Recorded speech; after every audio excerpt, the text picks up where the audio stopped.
In today's video, I'm going to teach you how to track your corporate credit card in QuickBooks Online. Managing your corporate spending efficiently is crucial for accurate bookkeeping and financial organization.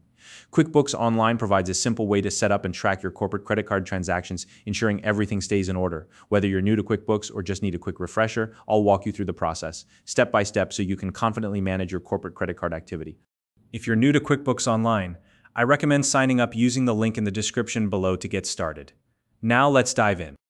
First, let's navigate to the chart of accounts. Begin by clicking on the gear icon, which you'll find in the upper right corner of the QuickBooks Online interface. This icon is your go-to for accessing many of QuickBooks' key settings and tools. Once the menu appears, look for the option labeled Chart of Accounts and select it.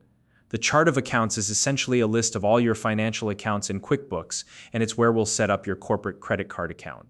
Now that you're on the Chart of Accounts page, move to the top right corner and click the New Account button. This is where you'll create a dedicated account for your corporate credit card. Next, it's time to give your new account a clear and descriptive name. In the name field, type something that represents your corporate credit card accurately. For example, you could use corporate credit card or include the card's specific name like ABC Company Visa Card. A clear name will help you identify this account easily in the future.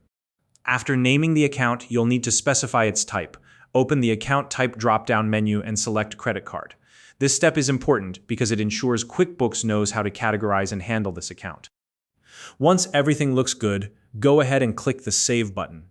This will create your new corporate credit card account in QuickBooks. Now, let's locate the account you just created. Scroll through the Chart of Accounts list until you find it. Once you do, you'll see a View Register option next to the account. Click View Register if you want to manually add transactions to this account later on. This is particularly useful for recording any purchases or payments that may not sync automatically. Finally, whenever you're creating expense transactions elsewhere in QuickBooks, make sure to use the corporate credit card account you just set up as the expense account. This ensures that all your spending is accurately tracked and categorized under the right account. And that's it. You've successfully set up and configured your corporate credit card in QuickBooks Online. If you found this video helpful, please like and subscribe.